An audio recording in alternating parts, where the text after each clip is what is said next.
So, good morning, everybody. Good morning, dear friends and colleagues. We are now in the public part of our meeting of the Human Rights Subcommittee this morning. This meeting is organized together with the Foreign Affairs Committee as well as with the Delegation for Relations with Iran. I warmly welcome our colleague Cornelia Ernst, co-chairing this meeting in her capacity as chair of the Iran delegation. Many thanks also to Hannah Neumann, who was an inspiration for the activities of this week. Indeed, you will have seen already that the European Parliament, that our institutions, our subcommittee, our delegation, AFET and other institutions have foreseen solidarity days with Iranian people in this week, and that for good reason.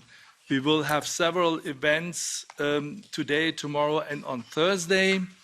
The objective is to explore with a large spectrum of representatives of Iranian civil society ways of supporting human rights, women, and civil society in Iran, and to reflect on the prospects of Iran's democratic movement and on how the EU should respond to the challenges Iran faces in these days. Since September 22 and the tragic death of young Iranian woman Mahsa Amini, Iranian peaceful protesters were faced with massive repression by the Iranian authorities. The European Parliament and our subcommittee especially have followed closely the developments in the country with hope and with concern. The European Parliament adopted several resolutions. Allow me to recall them briefly. October 22, European Parliament condemned the systematic violent arrests, abuses and ill treatment of women, as well as the widespread intentional use of force by Iranian security forces against peaceful protesters. January 23, we condemned the executions of young protesters and the killings of several hundreds of peaceful protesters. And in this resolution also we called on the High Representative and the Council to expand the EU sanction list to all individuals and entities responsible for human rights violations. And last March, finally, we condemned the poisoning of thousands of schoolgirls and called on the Commission and the Member States to increase technical and capacity support to Iranian civil society. We urged Member States to facilitate the issuance of visas and asylum and emergency grants to those who need to leave Iran, particularly women and girls. Today, in the presence of our distinguished guests, we wish to go a step further. We would like to have an assessment of the situation in Iran and in particular in the areas our guests are working on. And we would discuss concrete recommendations, what we can consider, what we, the European Parliament, what we, the European Union, and our member states can do to concretely, constructively, and efficiently help to shape and to build a better future for Iranians. This is our purpose today. I could finally inform you that we will continue to actively address the situation in Iran, including this week in Geneva, where we will, as a subcommittee, conduct a visit and meet with the members of the Independent International Fact-Finding Mission decided in November 22 by the UN Human Rights Council, by the Special Rapporteur on the situation of human rights in Iran, and additionally key stakeholders. We will share the outcome of today's debate with all of them and explore new avenues to reflect and to cooperate. I now give the floor to Cornelia Ernst, the chair of the delegation for relations with Iran. Thanks a lot. I will speak in my home language, wonderful German language. Zunächst erstmal vielen First of all, thank you very much to our guests. It's a great pleasure to have you with us here today. I'd also like to thank Udo Bullmann, who is leading the Human Rights Committee for the excellent cooperation that we have. It's very important that we speak with one voice as a parliament, that we remain consistent and coherent, and that we all pull in the same direction. AFET and Human Rights Committees are working very closely together, and doesn't always go without saying that we get such good cooperation. Since the violent death of Ms. Amini, we've been looking at the question of democracy and human rights in Iran. There have been many times, many resolutions, as we've just heard. We have been working on this, in fact, since 2011, when there were big demonstrations there. In 2012, the Sakharov Prize was given to two activists from Iran, and I had met both of them in Tehran after they were awarded the prize, which was a very moving moment for me. Nasrin Sotoudeh is doing enormously important work to support women and women's rights. And she's paying a very high price for that, as we all know. And that goes for many activists in Iran who are still there, still active, and they are paying a high price for their activities. And we need to stand firm by their sides. The protests of the last few months are not the first ones in the Islamic Republic, but in terms of their quality, there is a different mood. And the gap between the activists and the people and the state has become bigger and bigger. This conflict, how we can overcome this conflict, is something that we need to reflect on. We've been through similar cases in Europe. I come from a country where we had a peaceful resolution, a long and successful revolution. And it's important because every historical situation is unique, but we need to draw lessons from each one, and we need to aim at being peaceful, inclusive, and democratic in our approach. We in the European Parliament want to support civil society, and that is something that we've been doing for many, many years now. And I think there are a few parliaments that are as present with side by side with civil society.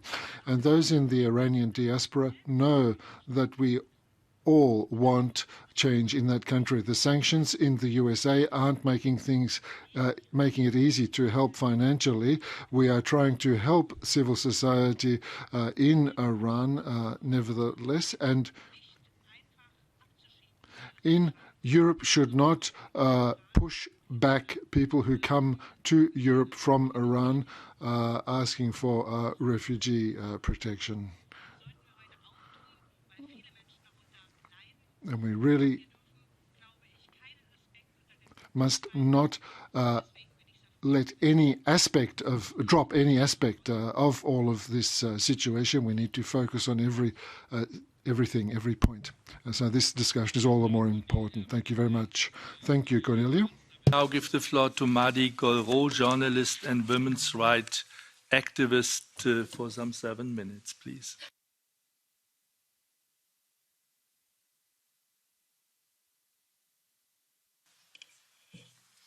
Hello, everybody. Thank you for inviting me and my friend to talking about my country, my lovely country under the dictatorship government, and about the modern revolution in Middle East, women, life, freedom.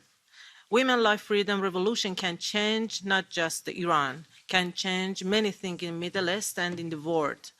about Islam, about the dictatorship, about how women can make a decision about everything from their dress, their clothes, until their country, change their country. This revolution started just less than 1 month after Islamic Revolution. You know, the first group of people who make a demonstration against Islamic regime was women. In the 8th of March, just 3 weeks after overcome the Islamic regime in Iran. So I think we now can believe that the women in Iran start to change Mullah regime and Islamic regime.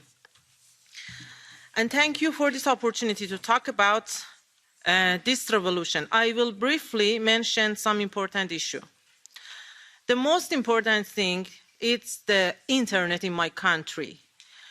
All kind of social media in Iran is filtered. Telegram, Instagram, WhatsApp, Netflix, YouTube, Facebook, Twitter, and all kind of social media can you imagine. So it's the government tried to make a wall between Iran and out of Iran. And I think one of the things that the European country and Western country can help to activists inside Iran to make their voice is try to help to freedom internet. Access to the international internet is essential for Iran. Over the past 10 years, Iranian government has developed its own computer networks known as a National Information Network as an alternative to internet. Every time that the Iranian government shut down the internet, the local network is working. If we want to break this network, we need to provide access to the international internet, such as cloud providers. The United States government issued General License D2 to relax tech sanction. However, we are not seeing any of these big technology companies actually implement it. It's not only access, it's also about security. People in Iran need to store their data outside of Iran to protect their data from unlawful access of Iranian security service. EU also needs to keep accountable those who violate the right of Iranian people to access to the internet. Targeted individual sanction can help. For example, in Bloody November, the government shut down internet for 5 days and killed more than 1,000 people in the street. It's between 1,000 or 1,500. And after more than 2 weeks, we as a journalist can understand how was happening in our country. And now every time that the internet is weaker and weaker in Iran, the first thing that comes in our mind is what's happening. They start to kill others. They start to arrest our friends and journalists and feminists. That's why I think inside everything else that the Western country can help, the most important thing is the technology and the internet. So we need to break the isolation but relaxing tech sanction, and at the same time going after those who are responsible for violence of human rights. I highly request that you ask the Iran government to let you visit the Iran prisons, especially UN prison. I could not bear the prison, so I was forced to flee the country, but I'm really ready to accompany the visiting team to visit the prison in the future. If the Islamic Republic accesses nuclear weapons, it will threaten the world. Today, Iranian people fight for world peace.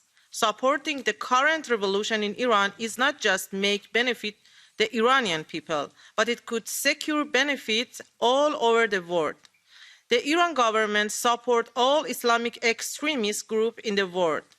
Their weapons and the budget come from the Iran's oil money. Middle East without an Islamic Republic could be calmer and more peaceful. From the Syrian war, Yemen and Sudan, and providing weapons for Ukraine's war, to assaulting Salman Rushdie to become of Islamic regime in Iran. Negotiation with a government that kills its own people is insulting to most Iranian people who do not want this government. Western countries are concerned about making another Syria or Libya, but it's because they don't know this modern revolution well. More than 90% of Iranian people are educated, the highest education rates in Middle East. Iranian people want freedom and democracy, which is why they are against Islamic dictatorship. Iranians have the most asylum seekers among the asylums who try to cross Mansh Canal. The continuation of the current Islamic regime could even increase the rate of asylum seekers. So I ask you, listen to the independent journalists and activists and try to help to the people in Iran just as they want. Not something that you can think it's good for yourself or your country. What is good for freedom, human rights, and women's rights in Iran? Thank you.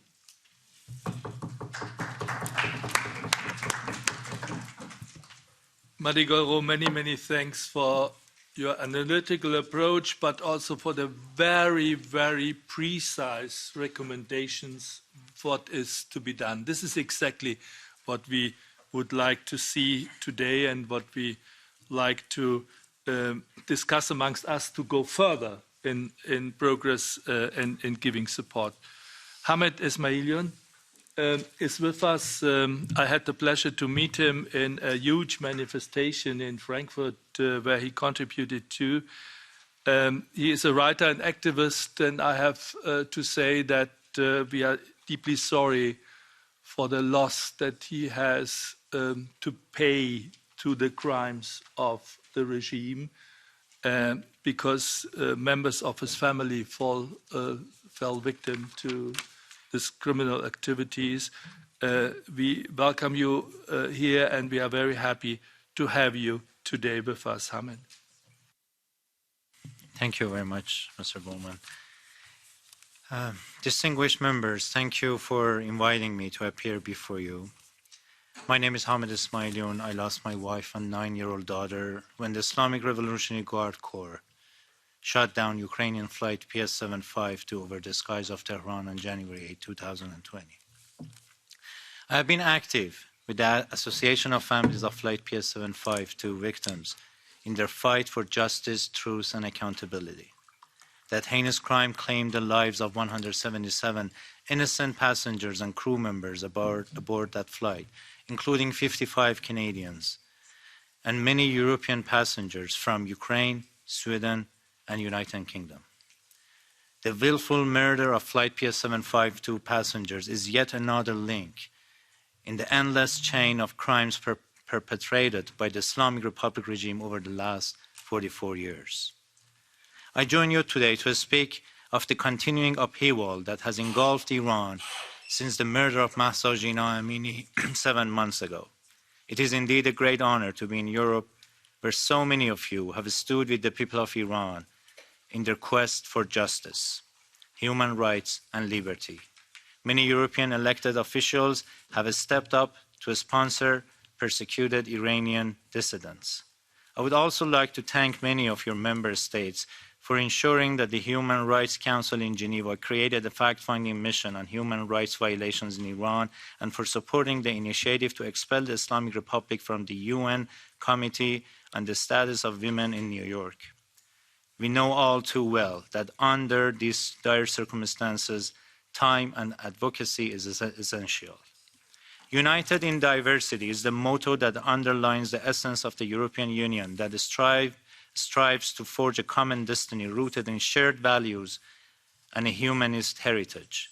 Unity in diversity inspires the woman life freedom revolution in Iran that is led by brave women and youth. Europe's rude awakening in the aftermath of Putin's aggression teaches us that authoritarian states do not respect these fundamental values and cannot be trusted. And I certainly hope that you will now ensure that your policies regarding the Islamic Republic of Iran demonstrate the same strong commitment to your core principles and values. The dire situation in Iran continues. Iranian women continue their decades-long resistance against repression, forced hijab, and an apartheid system that suppresses them in all aspects of their lives. Blue-collar workers around the country suffer under a corrupt system that leaves them with little to no means of sustenance.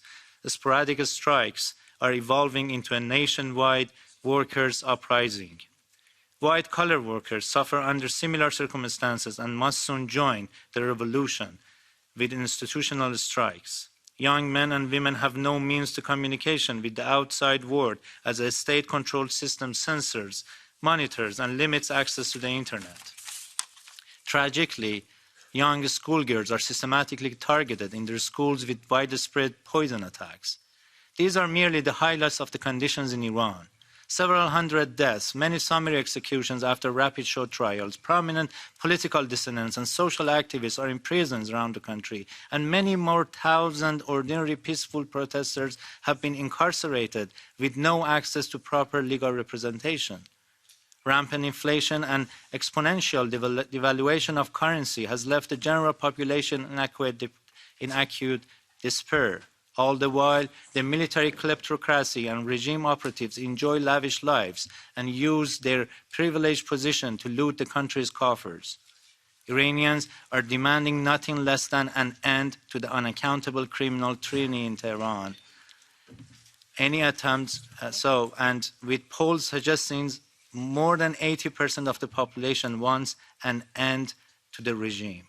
As such, any attempt to appease the regime will prove a folly of historic proportions. It is time for Europe to awaken to the fact that the Islamic Republic is not just a menace to its own people, but that is equally beholden to undermining global security and even the welfare of EU citizens. As you are aware, the Iranian regime has assassinated many of its opponents in Europe. Belgium recently convicted an operative of the regime that sought to denote a bomb at a crowded event. British officials recently dismantled as many as 10 such attempts on their soil. Germany uncovered an individual allegedly directed by the IRGC to plan a chemical attack in the country. The Islamic regime has wrongfully convicted and incarcerated 4 innocent Swedes, 2 French, 1 German, and 1 Austrian national in shameless hostage diplomacy. Any attempt by the EU to undertake renewed negotiations with the Islamic Republic will simply be construed as a sign of weakness and further embolden the regime to continue on the same audacious path. I'm here to put your ears to the hearts of brave young Iranian men and women and compel you to take action. Use your voice to force the Islamic regime to stop the bloodshed on the streets. Free all political prisoners immediately and without conditions or the humiliation of bail or suspended sentences. Demand that the Islamic regime halt all executions immediately. Expel the Islamic Republic from international workers' unions, the ICAO, and other international organizations. Help us to coordinate with international workers' unions to set up a strike fund for Iranian workers.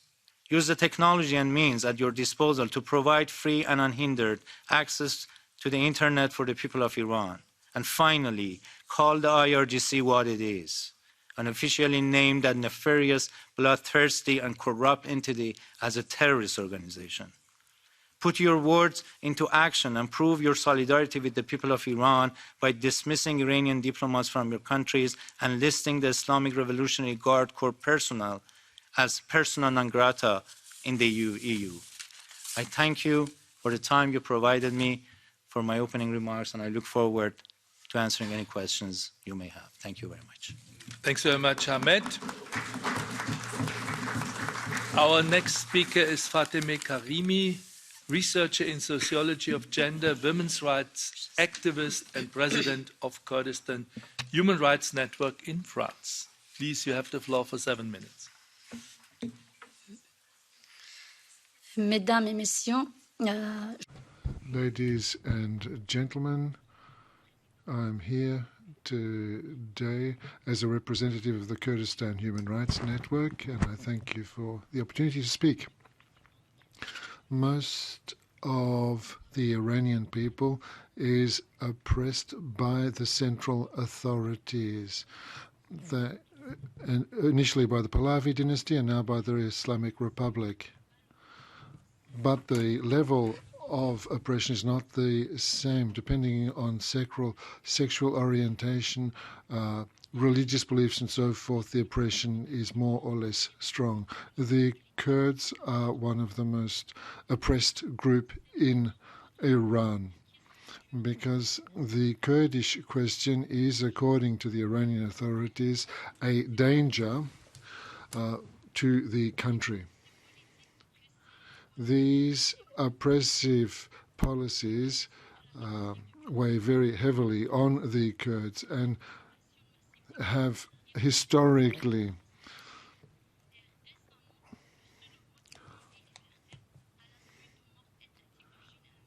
and the death of Jinnah Hamini is one such example. There are still no clear statistics on the number of Kurds killed since the 1980s, but we know that thousands died in the bombardments and in prison. At least 90 Kurdish women were executed over this period in the various prisons of the country. Then there's Javed Rahman, a United Nations reporter, states that almost half of the political prisoners in the country are Kurds. According to the Kurdistan Human Rights Network, of 82 people executed by the Islamic regime, 4 were executed for political reasons. President Admini Assisi was executed because of belonged to the democratic movement in the country. The Kurds have played a very important role in the recent events, and they've paid a very heavy price for their involvement. Over 100 were killed, including 11 children, and there have also been many arrests. The Iranian regime has blocked internet access in order to fight against the demonstrators. And as the figures show, the levels of oppression are higher, very high, in the Kurdish regions, but this hasn't cost the regime very dearly, because the focus of the various organizations, both Iranian and international, was mainly on the central regions of the country rather than on the border regions of the country. And the propaganda of Tehran accusing the Kurds of being separatists works very well, even with part of the opposition movement. So the Kurds are often marginalized on the pretext that they are separatists. Ladies and gentlemen, members of the European Parliament, human rights in the Kurdish areas are reaching a critical point, and these regions require particular attention as a result. We need to take into account the diversity of Iranian society and to adopt effective measures against the regime and their violations of human rights. Do not sacrifice human rights issues when negotiating with this oppressive regime, and I thank you for your attention.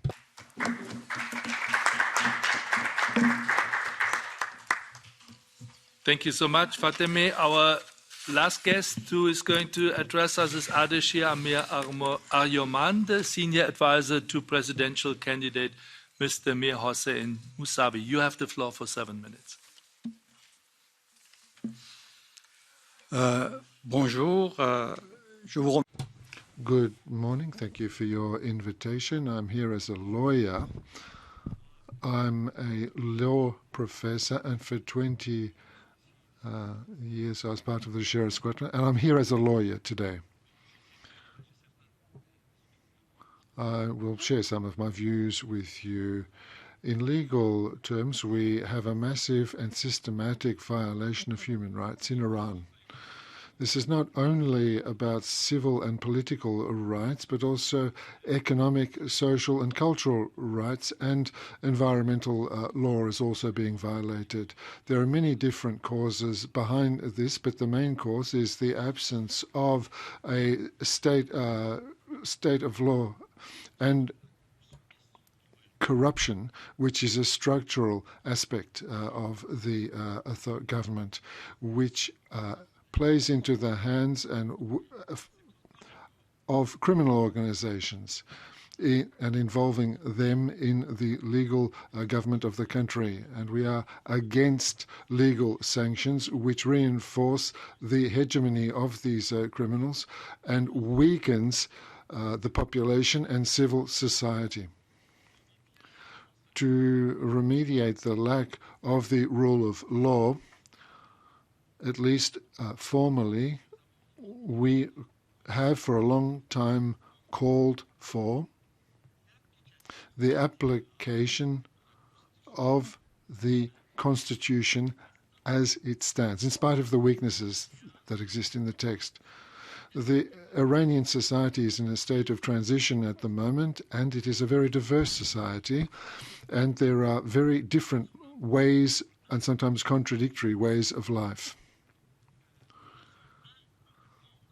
The incompetence and the structural corruption and the massive repression of the protesters have cost the current regime all of its legitimacy and its capacity for reform. In order to save Iran, we need to avoid violence. We need to foster democratic and peaceful solutions.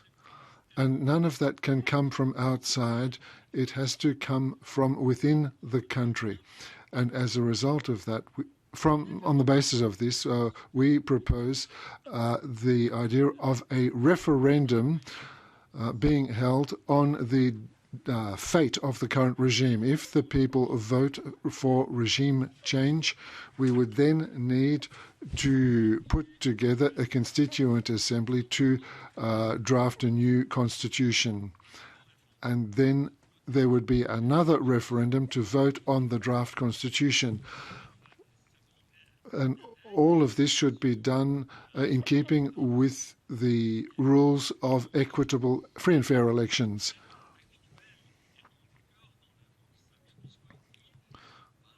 The current laws of the Islamic Republic cannot be part of this process because they don't ensure the rights of the various groups of Iranian society that make the society up. And we also need to take into account the fact that in order to help the Iranian people, what we need and what we're calling for is not that people meddle in the affairs of Iran, but that the Iranian people be supported. That involves moral support of the protests and demonstrations, support for people who are in prison, and civil disobedience, which is massive in Iran. That also needs to be supported. It's a very complicated situation, and everything that the international community does should take into account various elements and not give the Iranian regime the opportunity to reinforce its repressive activities. So what we are calling for should not feed into the aims or play into the hands of the regime. So I repeat, what is very important is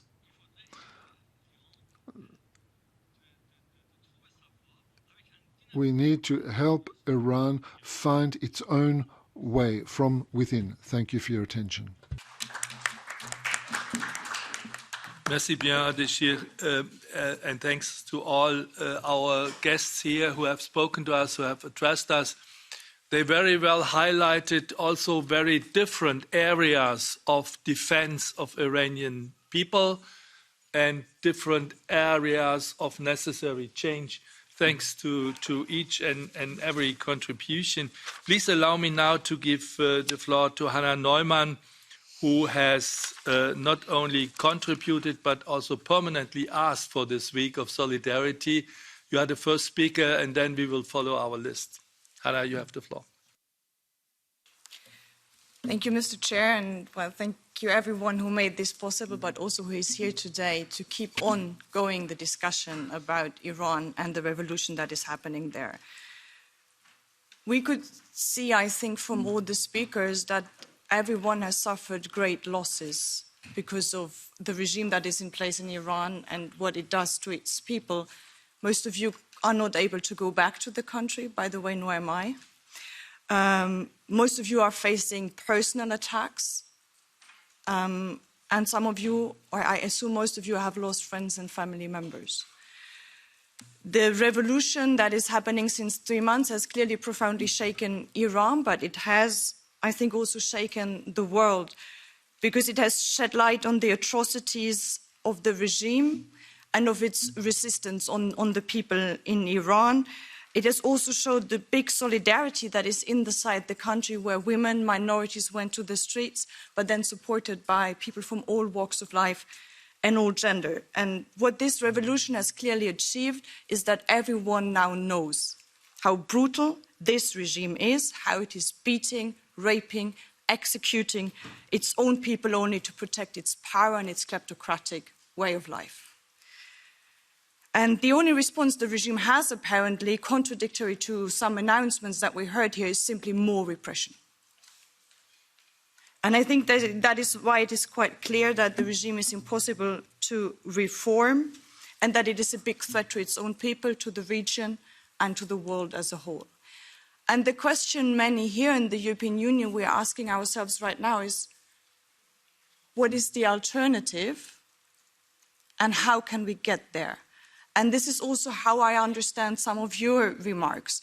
And on the one side, it's clear that we as the European Union, we have to do our homework. There are a number of items outstanding. The Parliament clearly demands for listing IRGC on the terror list.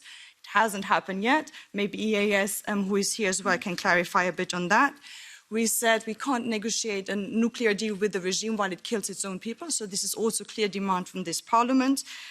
We have to better protect those who are opposing the regime with visa, but also those who are in the diaspora from transnational threats. They are attacked here. We know of many. Some of you can't roam around freely in your own cities anymore, and I think this is unacceptable. And the issue of technology has been raised, especially with the internet. But there are a number of additional aspects in the discussion, and I would be interested to hear your remarks on this one, because yes, there seems to be some kind of an understanding. We want a referendum in Iran so that the people of Iran can decide freely where they want to go, assuming and hoping that that would be moving towards, let's say, a secular democracy. But how can we get the regime to the referendum? That is the key question, I think. And we have discussions about sending remittances back home in a strike fund. So I would like to understand how your position is on this one and how the EU can support this being possible. How is the gap bridged between discussions in the diaspora and those inside the country? And maybe the last question, how can we reach a more respectful way to have these debates amongst each others? Because at least how I observe it, the attacks are rising in magnitude, but also in language. And I don't think this is helping in any way if those who are against the regime are attacking each other sometimes more fiercely and in a worse way then they are attacking the regime. And that is something I perceive. And I find this very much not helpful. So thank you all for coming here, for bringing your different perspectives. And I'm also happy to see so many colleagues here joining us for the discussion.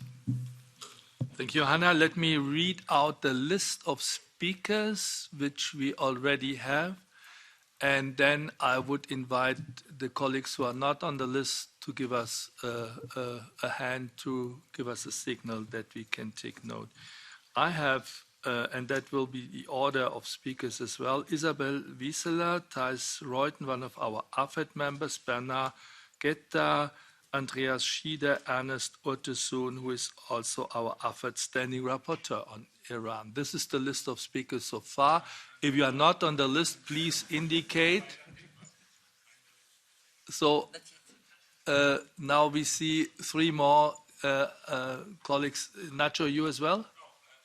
The three colleagues in front have signaled to us, and I appreciate that my home base, the group of Socialists and Democrats, is taking a huge interest in our debate, and you will be on the list, of course. Isabel Wieseler. Merci beaucoup, Monsieur le Président. Thank you very much, Chair. First of all, I'd like to thank all of those who have spoken before me. We cannot talk at the moment about Iran without expressing our emotion. I won't elaborate on that any further, but I'd just like to say that we fully support the revolution in Iran and those in prison and who are suffering in other ways. Words fail me, but what you're going through at the moment really is terribly. That's the first point. I will be brief because I want to spend more time listening to you than speaking. We are faced with this dilemma, as has been said. I remember the first intervention of Astana when she said that I am afraid of leaping into battle and having the battle finishing as it did last time, with dead people, people in jail, and without any changes. And those words still resonate within me. And we're organizing our efforts now and doing everything we can, and we'll continue to do that and to stand side by side with you. But I have trouble working out what will be the most effective in Iran. Cutting relations, as you have in part asked, so sending diplomats back to home, severing diplomatic ties and so forth with Iran on the one hand, and on the other hand, trying to exert pressure through a dialogue without being seen as weak, without being denigrated by Iran, but doing what we can as far in fostering dialogue. So I'd like to hear from you all, say how we deal with this dilemma. I've heard you speak. Some of you run more with one option, others more with the other. But if you could talk about this dilemma and tell us about the specific effects that each course of action can have. And that's what it's all about, helping the people there on the ground. Thank you very much. Merci, Isabel. Thijs Reuten. Yeah, thank you, Chair, and thanks to all our guests for your inspiration, which is the same inspiration that we get from the brave Iranian people continuing their uprising. And as I said many times before, they will not give up. I'm convinced that they will not give up. But we also must not give up, right? And it's actually begins to become irritating, the silence from the member states and from the council after our numerous calls to list the IRGC for what they are, a terrorist regime. We filed the first amendment in the Common Foreign and Security Policy in January to list them, and we had several calls after that. So there's not a question to you because that's our job. but it is the same challenge. I was invited by an Iranian friend in the Netherlands to a festival in front of Azadi Tower, where we will dance without risking to be arrested, where we will celebrate freedom. And that will happen. I'm convinced that they will come.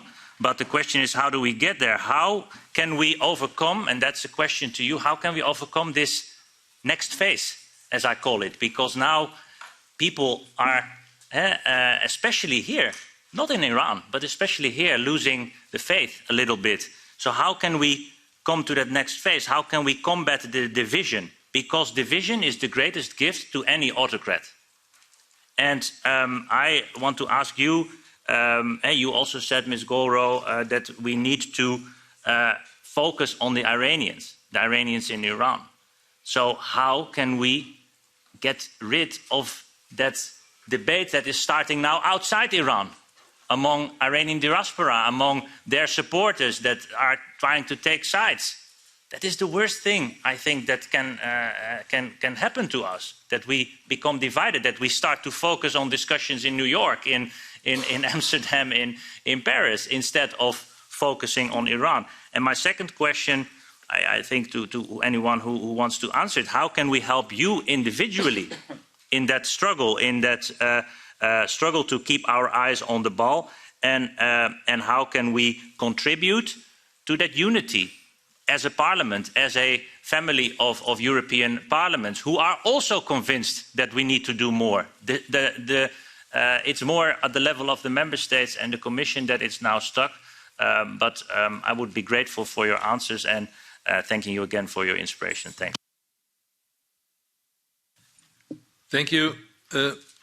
Thijs and Bernard Goethe is our next speaker, first Vice President of our subcommittee. Bernard, you have the floor. Merci, Président. Thank you, Chair. I would like to ask Mr. Arjomand, on what basis, on the basis of what political analysis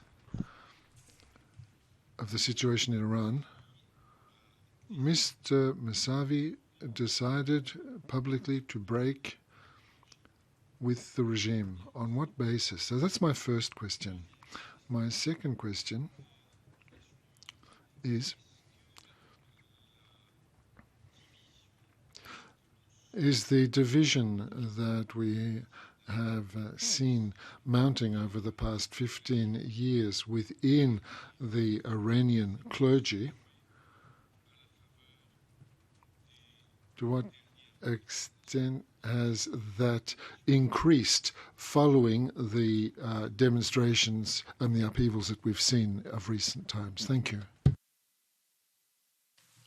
Merci, Bernard. Now we have Andreas Schieder. Ja, danke schön, Herr Vorsitzender. Thank you, Chair. First of all, I'd like to thank the four speakers and express our solidarity and our admiration for those who are working tirelessly within Iran and outside Iran. I was in Tehran at Alamgir and the Dalavand, the two highest mountains in Iraq, and I was there. I was in Vienna when there were demonstrations in front of the UN building in Vienna. And the total surveillance that we have in Iran breathes fear into the hearts of Iranians who are living in Europe. They are afraid of persecution in spite of the fact that they live in the European Union. Secondly, I also thankful that the situation of the Kurds was mentioned here. The fascinating thing here is that this affects all sectors of society, all cultural groups, all ages. The people as a whole are suffering as a result of all of this. Two further points now. We need to repeat our call for the Revolutionary Guard to go onto the terrorist list. That's first thing. And second thing is my question to all people who have joined us here today. What else can we do? Where can we increase our sanctions? How can we support you further in these important times? Ernest Otterson is our next speaker. Yes, thank you so much. Welcome to the European Parliament. And let me first start by expressing my full solidarity with all your political struggles and also with your personal situations, taking into account that you are under prosecution by a regime that denies fundamental freedoms. So let me start by expressing my full solidarity to all of you, and thank you again for being with us. I have three questions, very briefly. The first one, I think it would be good if you could elaborate a bit more on how do you see the evolution of the protests inside the country. It seems that the regime wants to show to the outside world that the situation is calmed down, but we also have reports and we see more and more women doing actions against the hijab. So I would like to know your views on how do you think this will evolve in the next months, taking also into account that we are entering the summer, and that can have, of course, consequences on all that.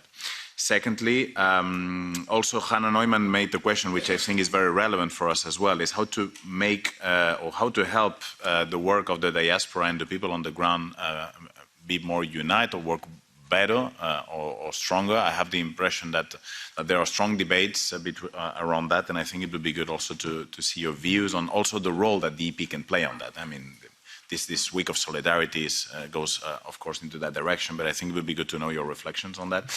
And thirdly, again, to go back to the most difficult point, of course, which is how to settle the EU position towards the regime today. Because on the one hand, if we want to have leverage and an influence in order to stop executions and stop repression, we need to keep some level of channels open with the regime. On the other hand, we know that we cannot, as far as, for instance, going to resume and close a nuclear deal at the moment with the situation at the moment, but where does the balance lie? I think it would be important also to hear your opinions. And then in that debate, I think one cannot ignore the recent developments with China and Saudi Arabia. So how these new regional dynamics do you think should influence the position of the EU in relation to Iran? Because this cannot be ignored, of course. So voilà, those are my three questions, and thank you again for being with us. Thank you, Ernest. Next speaker, Raphael Glucksmann. Merci, Chair. Et merci surtout. Thank you very much, Chair, and thank you very much to our guests for their courageous message that they're bringing to our Parliament. My first question is not for our guests, it's for the EEAS and the whole of the Council. How come the Islamic Revolutionary Guard Corps has still not found its way onto the list of terrorist organizations? How is it not recognized as a terrorist organization? Not only do they wield terror on the Iranian people, but they commit terrorist acts. So how, even on our European soil, why has this not happened? How has this not happened? What is stopping the IRGC being classified as a terrorist organization? Secondly, a question to you all. Looking at all of the political prisoners currently by the regime, what measures are we adopting? Are these public campaigns working? Does it put families in danger? And does it, or rather, does it allow to shine a light onto this and get them freed? What can we do specifically to help people who are currently languishing in the jails of the Iranian regime? Thirdly, to Mr. Esmaeilion, you have mentioned strikes and possible solidarity funds. Could you perhaps fill us in more on that? What relations do the trade unions from Iran have with the ETUC, European Trade Union Congress? And if we set up solidarity funds, how can we be sure that the money actually does make its way to the people who really are fighting the good fight on the ground? If we look at industries, the fact that the trade unions are calling these strikes, is that perhaps a way to really bring down the economy? Thank you, Rafael. Alessandra Moretti, thank you very much. Thank you, Chair, and thank you, Hannah, for promoting this, and all the speakers and rapporteurs who really have spoken and are a source of inspiration to us all. Today is the 25th of April. I am Italian. In Italy, today we celebrate the liberation of our country from the German Nazis. Today in Italy, we remember all the activists, the partisans of the resistance, the partisans who, in a certain way, rebelled against the regime and left their families, left the university, embraced weapons to combat the invaders. And thanks to the resistance, today we have one of the most beautiful Italian constitutions. So I'd like to thank you all for being here, because I really hope that your courage and the resistance that you have been showing over the last few months in Iran really can be the source of a huge liberal revolution to liberate this marvelous country of yours, to have freedom, dignity, and bring those to all. Over these months, we, among all of our colleagues, have been trying to give you support to do whatever we can so that your voices can be heard and not be isolated, to really amplify that in this chamber, which is a symbol of freedom and justice. I take on board all of the requests that the colleagues have made to you. How can we help you even more? Particularly, also, I am very concerned for all the detainees, for the conditions of people in jails, and of course, how they are being treated, how the people who survive this torture. We have taken on board the sponsorship of these detainees. Is this useful? We want to continue to get more and more MEPs on board for this kind of political adoption, if you like, of these prisoners, putting a stop to contracts and commercial agreements with the regime to isolate Iran. Is that effective? Is that efficient? Or, as has been said, is that in fact just punishing the people of Iran? Is that negative? I find it very indignant that the IRGC has not been included on the list of terrorist organizations worldwide. And visas for activists, is this something that can be a useful tool? And if so, how do you think Europe is really performing on this level? Thank you very much. Alessandra, und unser nächster Sprecher ist Dietmar Köster. Thank you very much, Chair, and thank you for having you with us. And it is really great to have the opportunity to share your views.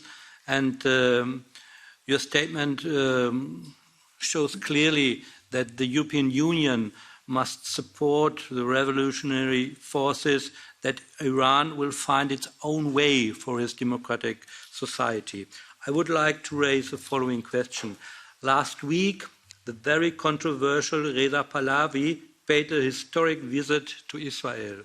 Apparently, the Iranian opposition has different views on this. Some say it reinforces their position that Israel is not an enemy, while others say it does not help the protest movement. Second question is, for months, the cases of poisoning in schools have caused great horror. Apparently, not a day goes by without attacks. That's why Amnesty International has called for an independent and comprehensive investigation. What else do you think needs to happen? And my last question is, we can see that girls and women in Iran are on the streets without their headscarves. And the regime is reacting with more repression on this development. Last week, the government declared that it would take drastic action against anyone who disregards the headscarf law. It immediately followed up its word with action. They closed a lot of companies, they closed a lot of restaurants. At the university, students protested against these measures, and this shows clearly the regime is not willing to make any concession this time. Its existential survival is at stake, which is why it places a fight against dissident women above all other burning issues. How do you assess this? Dankeschön, Dietmar. Did I miss anybody who would like to speak from our colleagues here in the room? This is not the case. Then I will now give the opportunity for our guests, for our distinguished panelists to answer. Dear friends, you have seen the huge commitment of our colleagues to be supportive. There have been very general questions on the development in Iran, but also very specific questions directed to you and to your inputs. I would do that in the reverse order and first give the floor to Ardeshir, Amir, Arjomand to address us. Please, you have the floor.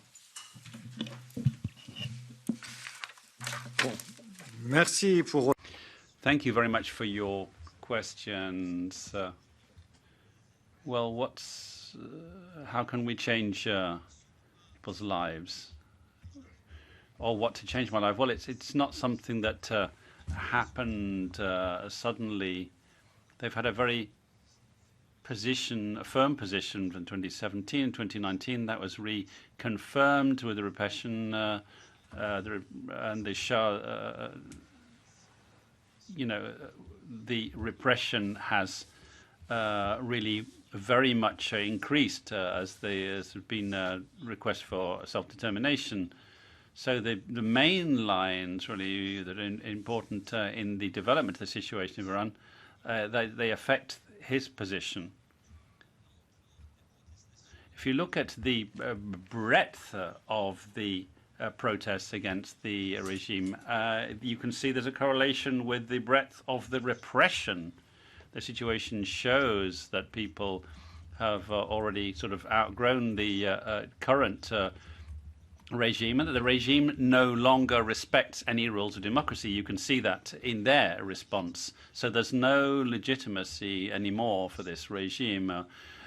Added to that is social injustice, economic issues, the great crisis across the country, which it is currently facing.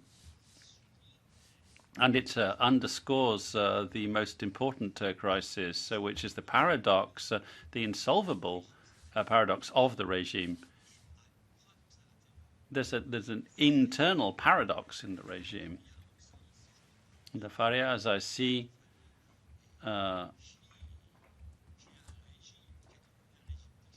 you've got a dictatorial regime, which is a personal and irresponsible personal regime, which cannot respond to the demands and requirements of the Iranian people. He says they just have to keep just pushing forward.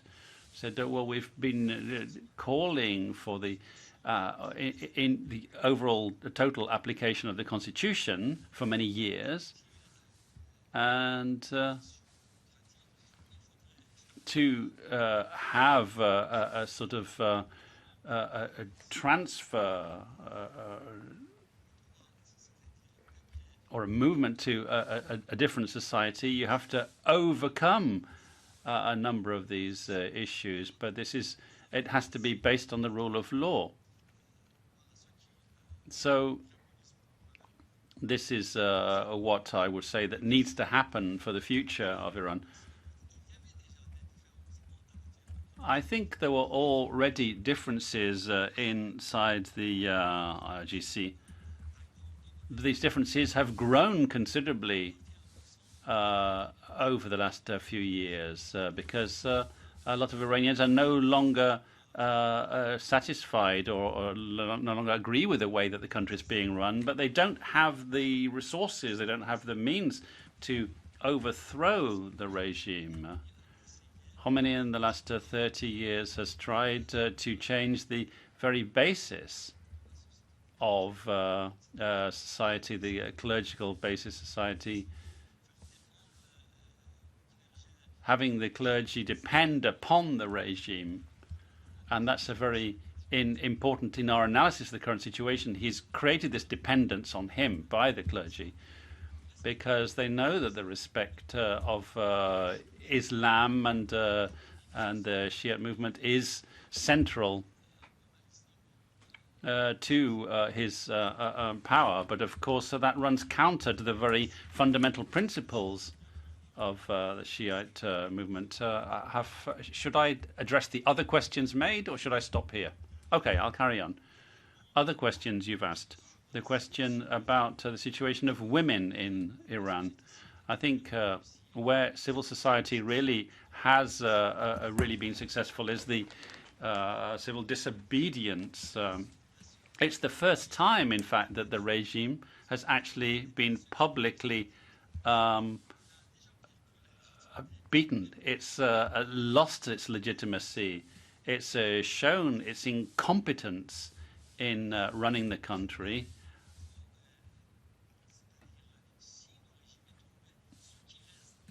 If the regime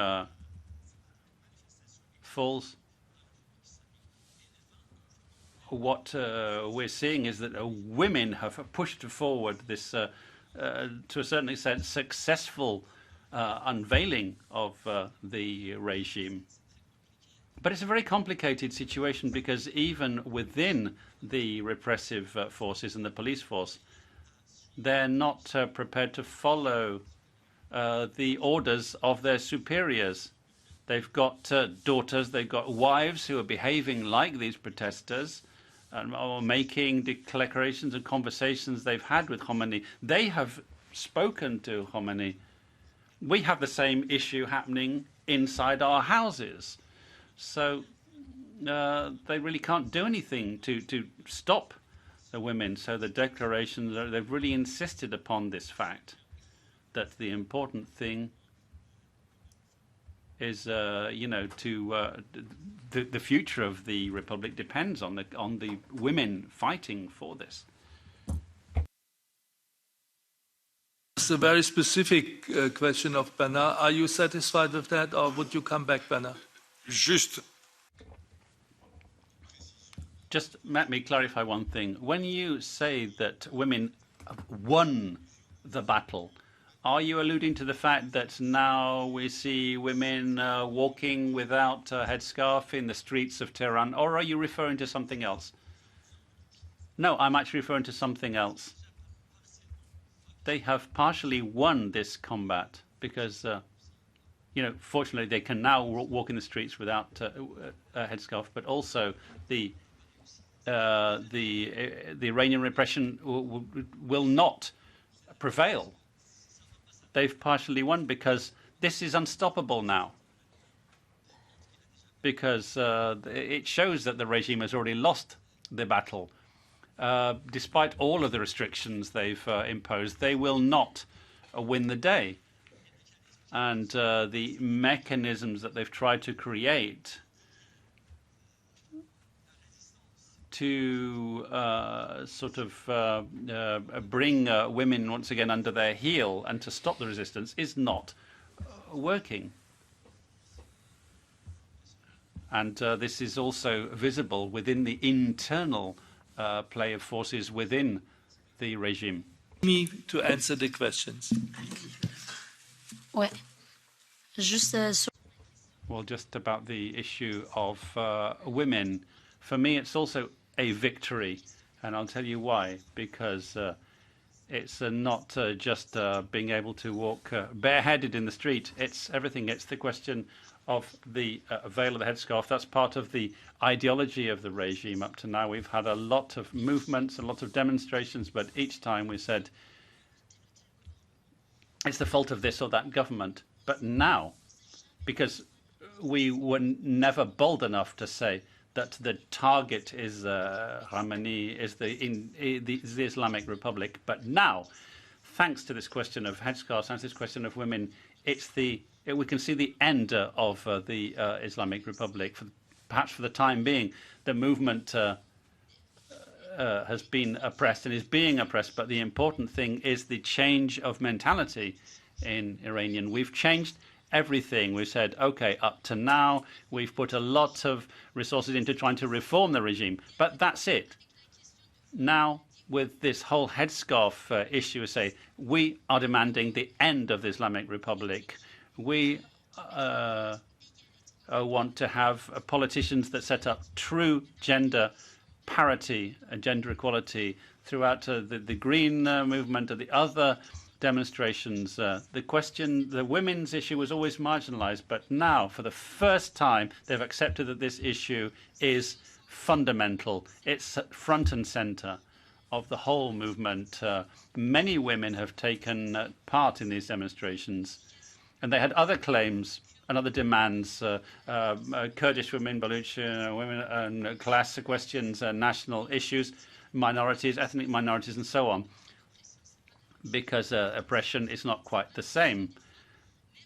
But what has been important and what we've seen here now is that they've really attacked the very foundations of the regime. For the first time, the Islamic Republic, they've put down the demonstrations, but now they've focusing and targeting girls at school, saying, well, up to now, you've made a lot of progress, but now I'm going to pull you out of school so that you can't learn, just like the Taliban are doing in Afghanistan. And for me, this time we see that the regime, that they are afraid of the movement, and there's no going back. There's a lot of changes happening in Iranian society. And we said, okay, we've got this and that demand. We've marginalized so many things like women and ethnic minorities. But now, for us, that's it. Our demands are something we're insisting on. We're insisting on women's rights, and we absolutely have to achieve our rights. And it's a victory because it's changed the dynamics in society, and the government know they cannot continue in this vein.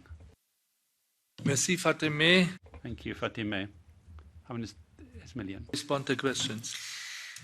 Thank you very much. There were a number of questions, so I tried to answer a few of them. So the point is that the main question was how we can help.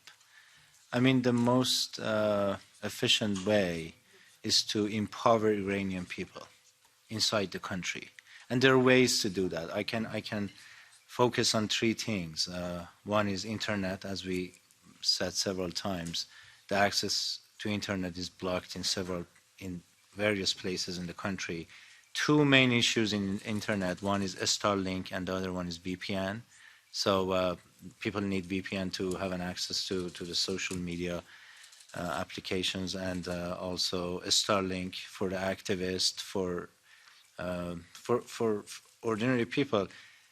I don't mean that this doesn't happen. There are lots of Iranians, the young generation out of the country, that they're already started that.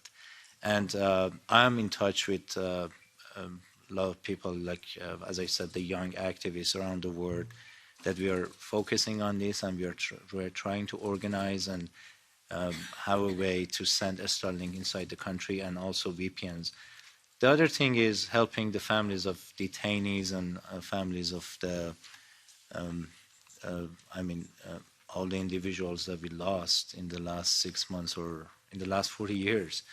So one important thing is that you probably see that some detainees got released on bail or other situations, but there are more than 100 prominent activists that they never let them go.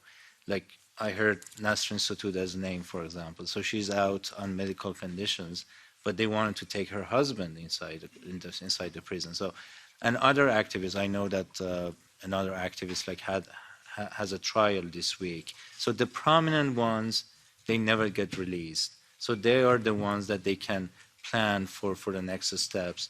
And when we talk about negotiation or when we talk about this political channels that I try to address that too, I mean, it's very important to ask the regime to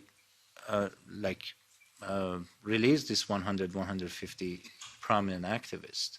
Then you will see the change. Then you will see the change. And the third one is about the strikes.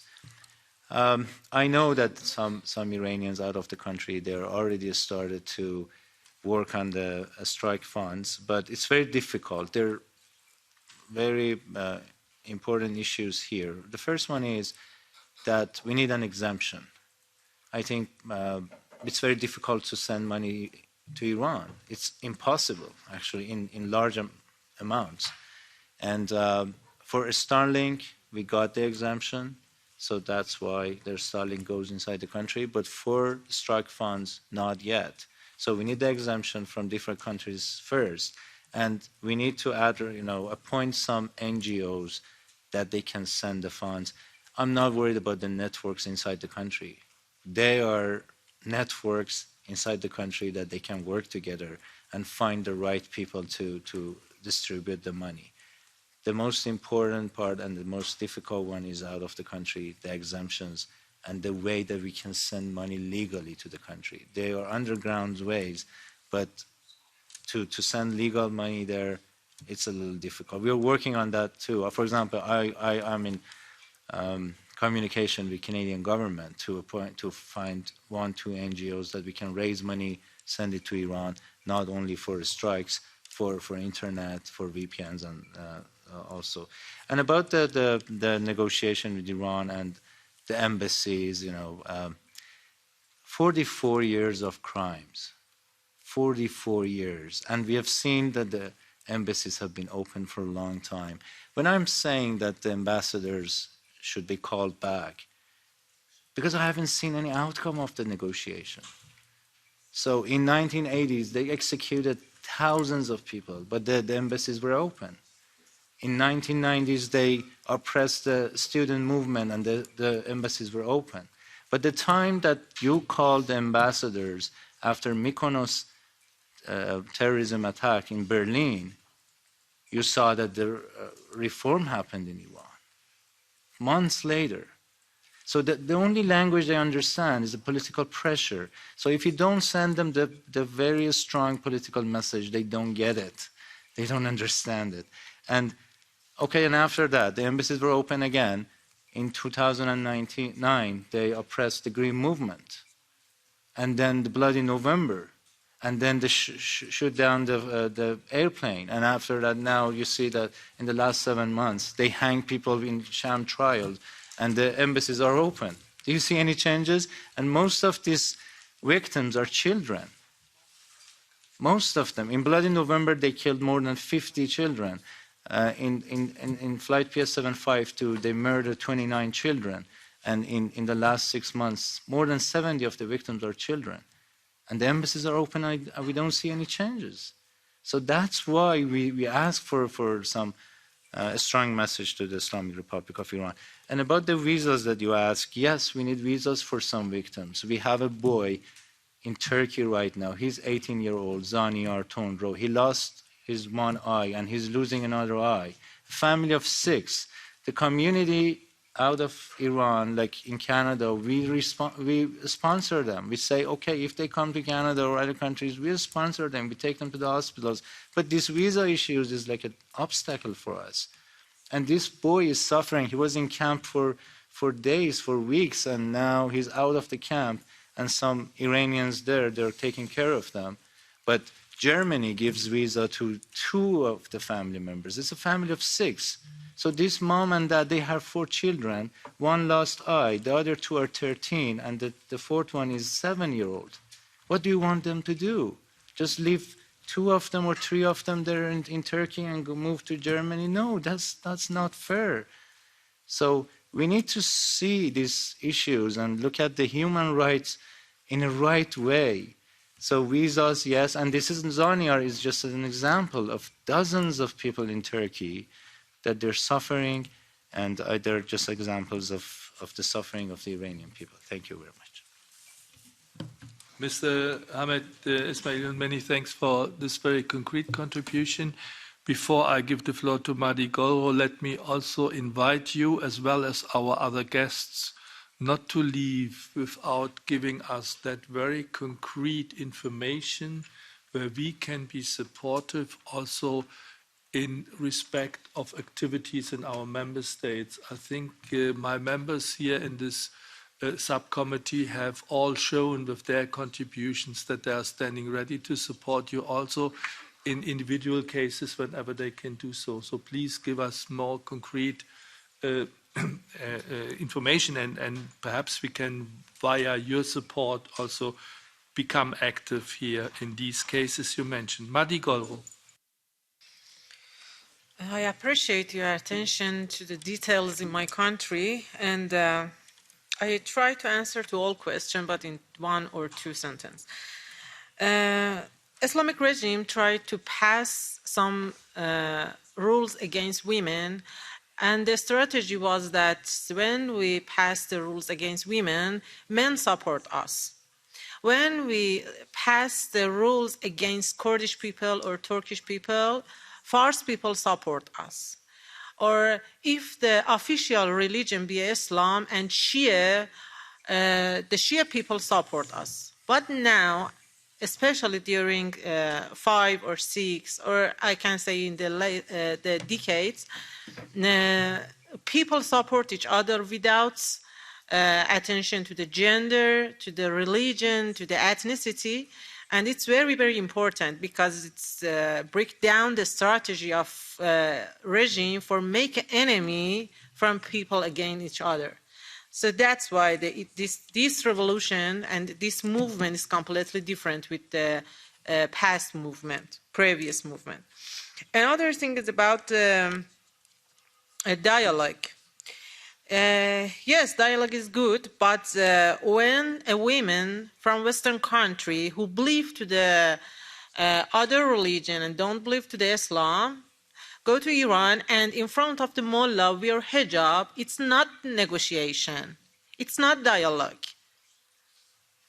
It's really when we as a women see this kind of photo or movie, just we think how they can't understand we as a women under dictatorship, under Islamic regime. Just I as a woman begging, please, all the women who doesn't believe to the Islam, don't wear hijab in front of the mullah in Iran. It's not negotiation. Really bother us. But you say we want to make a negotiation? I can't understand it. And another thing about how can help to Iranian in diaspora ignore the propaganda regimes. Don't talk with the propaganda regime. The journalists who are not just Iranian journalists. The Islamic propaganda support with the oil money and can change the truth. If you want to believe the propaganda, you think all the people in Iran live in peace and all of them love mullah. According to the propaganda, it's the fact. And all the time in Islamic television, TV, everybody say all over the world, in the rest of the world is war, and all the men rape the women, and all the country are live in the poverty, and the best place is Iran. And that's why we need the freedom and internet. And that's why you shouldn't talk about the freedom just without pay attention to the human rights in Iran. And another thing is about the connection between Iran, Islamic regime, and Saudi Arabia and China. I believe the modern revolution, women life freedom, is a danger, big danger for all the extremist regime in Middle East. Of course, Saudi Arabia should support Iran, because if women can break all the Islamic rules, other women in other countries, Middle East, Iraq, Egypt, Syria, and Saudi Arabia believe, okay, we can be equal, and it can make a feminist revolution in the Middle East. So I think the Saudi Arabia have to support the Islamic regime, not the secular government in Iran. And about Russia and China, when the government in Iran can support by money and buy product from China, so it's good for Chinese government. And when the Islamic regime doesn't have any connection and relationship with the Western country, it's the best situation for Chinese and for Russia. So I think it's until that day that the Iranian regime doesn't have connection with the Western country, Russia and China become a good friend for the regime.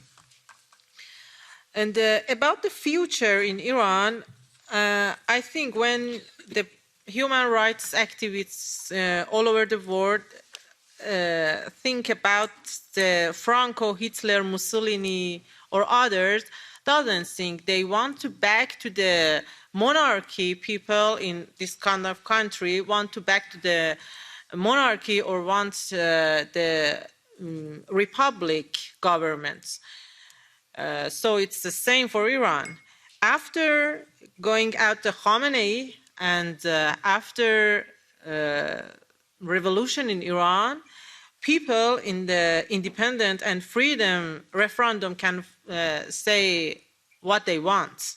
So before that, you as a Western country out of Iran just should support the people for that days.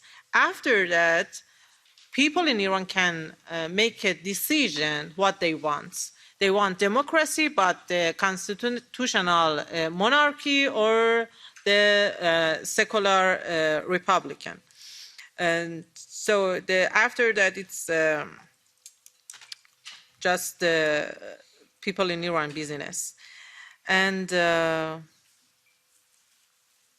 last thing about the student activists, Islamic regime preferred to close the university, especially during last months.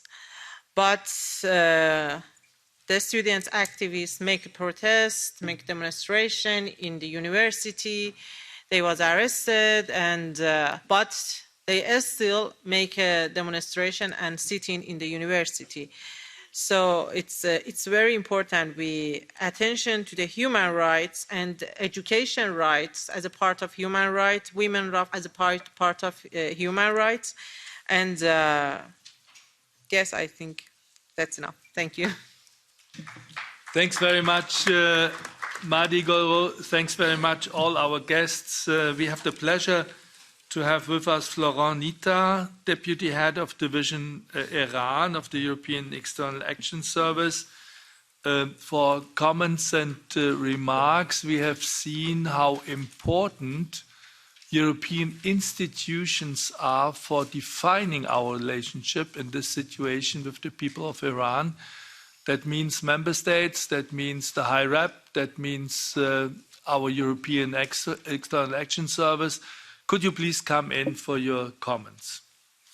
Thank you very much, Chairman Bullman and Frau Ernst, honourable members of the Parliament and dear guests in the speaking capacity.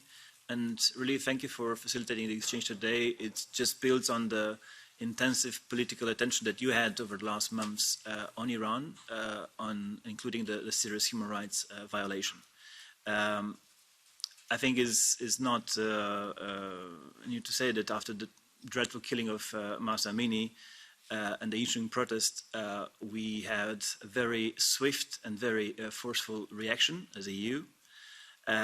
We not only reacted publicly with clear messages in support of the Iranian people, we passed statements, declaration of the High Representative on behalf of EU27 member states. We had interventions, including in the Parliament here, or High Representative in the wider plenary of the Parliament. And I think there was no occasion that High Rep didn't use to really pass very, very, very strong messages to his counterpart in Iran on everything that happened over the last months.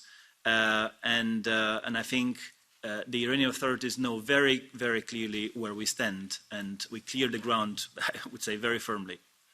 In his capacity as chairman of the Foreign Affairs Council, over the last 6 months, the Foreign Affairs Council had Iran on its agenda constantly, either on the current affairs or a discussion point. And it was under the chairman of the High Representative that we adopted not less than 7 packages of sanctions on serious human rights violation in Iran. And the last one was even yesterday at FAC in Luxembourg. And we now have more or less 238 entries on the Iran human rights regime. And this is now more than double the number compared to before the protest started. Some of you mentioned the issue of listing IRGC as terrorist organization. And I think you know very well, Frau Neumann and the other MEPs that raised the issue, that this issue is in the hands of the member states. You need unanimous decision by member states, and you need to have clear legal hurdles being passed. And we have IRGC being listed as in its entirety. We have IRGC individuals and entities which are being listed under different sanction regime, under the EU sanction regime. But on this particular one, you know very well the discussion is between member states, and based on these 2 clear criteria: first, political unanimity, and second, legal hurdles to be passed. Speaking about the member states and the Council, in December we had a new set of Council conclusions on Iran, and it was compared to the conclusions that we had back in January 2019. It was a very different tone, and I really invite you to go through the latest set of conclusions. And the tone is very, very tough, including on all the issues that we have in relation to Iran, including on all the human rights violation that we have under our attention today. At the same time, and I'm glad that some of you mentioned the question to what extent you balance the overall pressure with the need to have dialogue. And that's precisely what is the gist of the conclusions that we had, and that's precisely what member states also advocate, to keep this balance between pressure and dialogue. Because precisely this dialogue allows us to really address all the issues that are of serious concern to us, including the human rights violation, including the consular issues and the arbitrary detention of EU citizens in Iran, and not to mention all the other issues. And with a weaker cooperation with Iran, which is already happening in the bilateral level, comes certainly a weaker access to voices and people in Iran and to human rights defenders. And that's unfortunately the case, but it's a way to also to pass a very clear message at the same time to the Iranian authorities that we cannot have just business as usual. And that's why I think it's important that you are here today as many of your country fellows, and share with us how you see the situation and how the European Parliament or the institution overall can be of help. Thank you so much. Thank you for your contribution. Mr. Nita, could I come back with one precise question and with one idea? First of all, you mentioned the technical hurdles of putting the Revolutionary Guards on this terror list. Is there also an argument, a political argument on content which is present in the deliberations of the council members or in the environment of the High Rep, which could be discussed here? And would you also accept that we continue this conversation which we had today.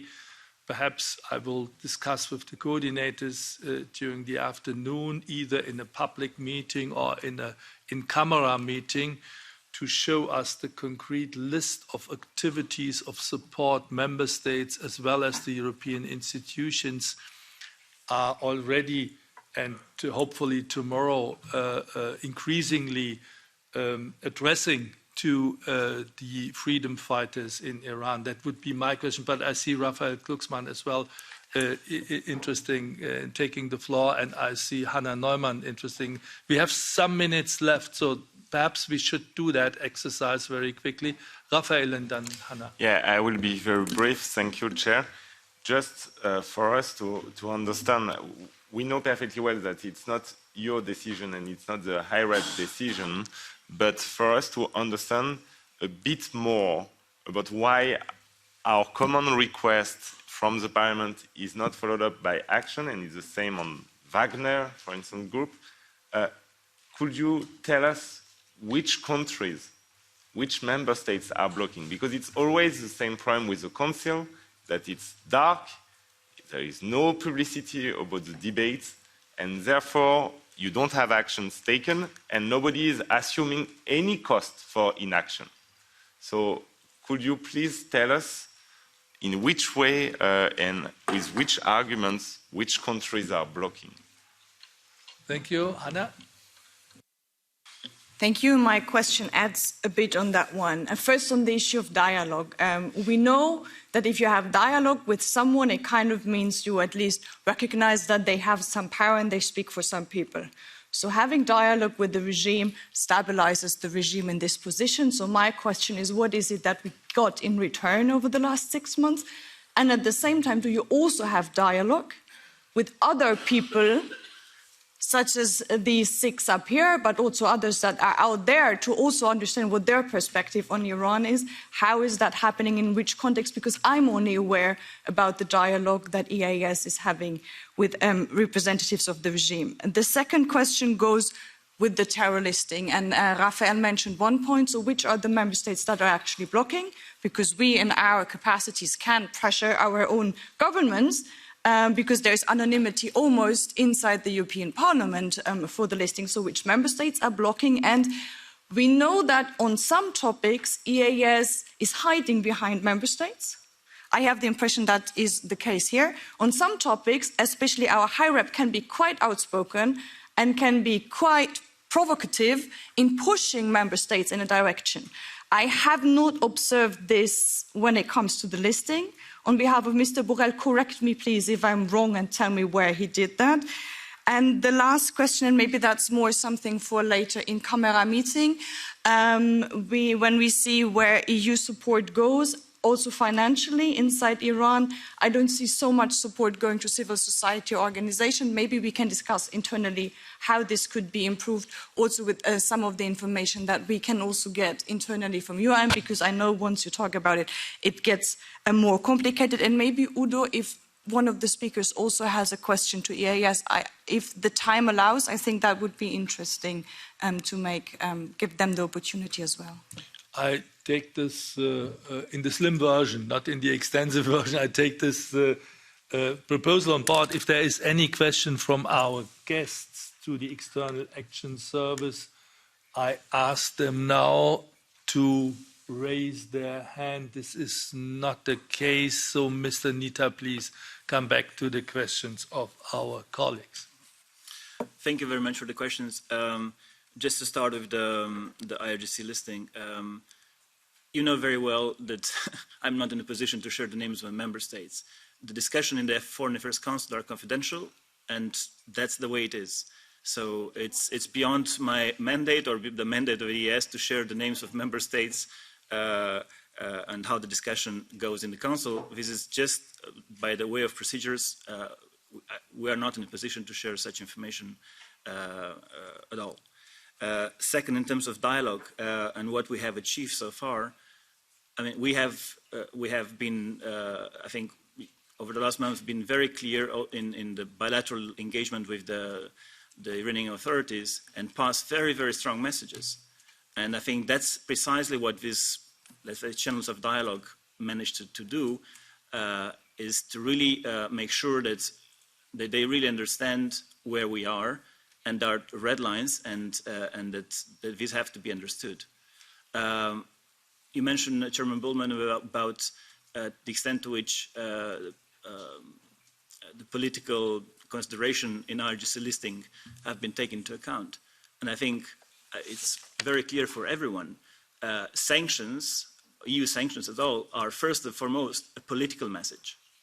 There is a wider debate to what extent sanctions are effective or not, but the first and foremost is a political message. And I think it was very important, and is still very important, that we have these sanctions, and we, member states, have been very clear in the conclusions of December that we stand ready to, they stand ready to look at all the options at their disposal, including restrictive measures in approaching and addressing all the issues of concern with Iran. And I think that's a very, very strong message that member states have put very loudly in the public. And certainly every single decision, including on sanctions, is a political decision. And the legal hurdles that I mentioned, and as I said, is something that is in the remit of the Foreign Affairs Council and with the member states, and their confidential discussion on this. That's something which is, again, a combination between political and legal, and I think it's a sovereign decision of every single member state how it positions itself on this issue.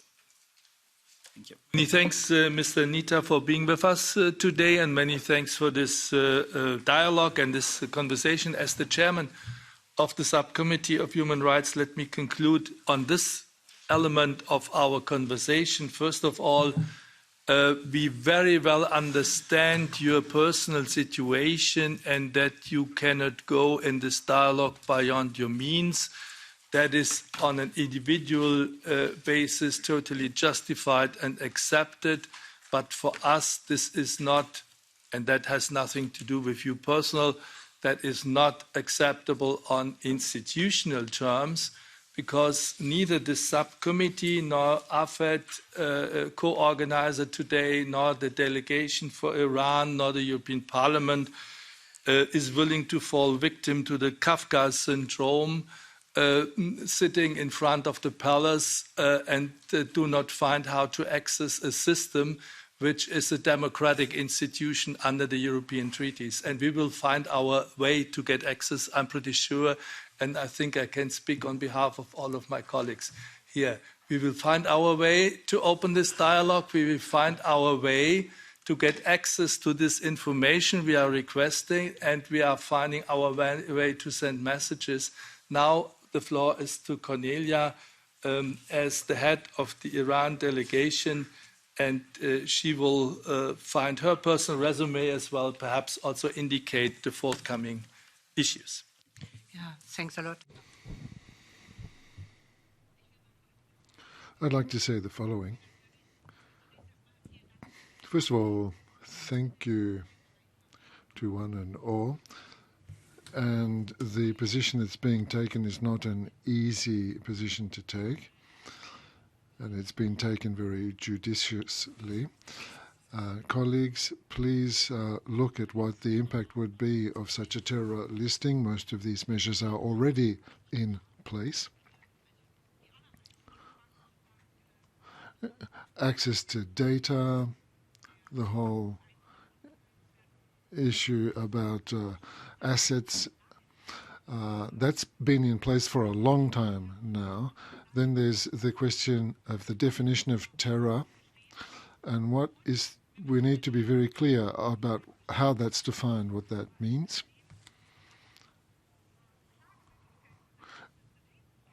And there are clear opportunities for the regime. What would happen if the regime were to challenge a terror listing and the difficulties that would pose? It's a daily battle to find the right answers to the issues. It's not an easy task. I think it would be good to find finding a North Korean solution may not be the way to go. We need to be very careful in our selection of a strategy. There are no simple solutions. I understand all of the criticisms that are being voiced. And I don't see any clear solutions here. And that is why we need to discuss what has been said by the panelists. We need to talk about, for example, the issue of free access to internet. And we should try to work with the Libe committee, see if we can organize a meeting on that, and then find out how to move forward on the basis of that. We have the Chaos Computer Club in Germany, for example. They are experts in this sort of issue. I need to speak with them and others. That is something we really need to do. Then there's the financial aspect. We need the Commission. How do we want to do that? How can we support people in Iran? How can we support them if we don't have access to ability, if we have no ability to send money there? We need to talk about that problem as well. Support of the families of those in prison, access to prisons, that's extremely important to the people affected by that. I've heard of initiatives from organizations saying, what can we do to cooperate? What initiatives can we launch? So we need an exchange of views here. First and foremost, in order to support the people in Iran, because that's where the power needs to come from, the people in Iran. And so we need to support them in every way we can. We need to support workers, students. So we should maybe involve the EMPL committee, the employment committee. They might be able to play a useful role in all of this. I think I'll get in touch with them. But we have a lot to do, a lot of work before us. And I'd like to thank everybody, the leadership of the DROI committee as well. I'd like to thank you all. Morning, colleagues. I think I can speak on all of you, on behalf of all of you. We are all in many, many meetings in this House, in many, many assemblies, delegations, committee meetings. And sometimes we ask ourselves what the real outcome was and whether it was worthwhile to attend. For this morning, I can say this was meaningful. This gathering was meaningful. Thanks again for your inputs, because you made that. You gave us the chance to exchange, and you were a source of inspiration. You were a source of hope, and you laid the ground for forthcoming support and collaboration. Many, many thanks. Many ideas for these weeks, for the forthcoming events, and for further collaboration, as Cornelia outlined. We have now a break and will continue at 2:30. Thanks a lot.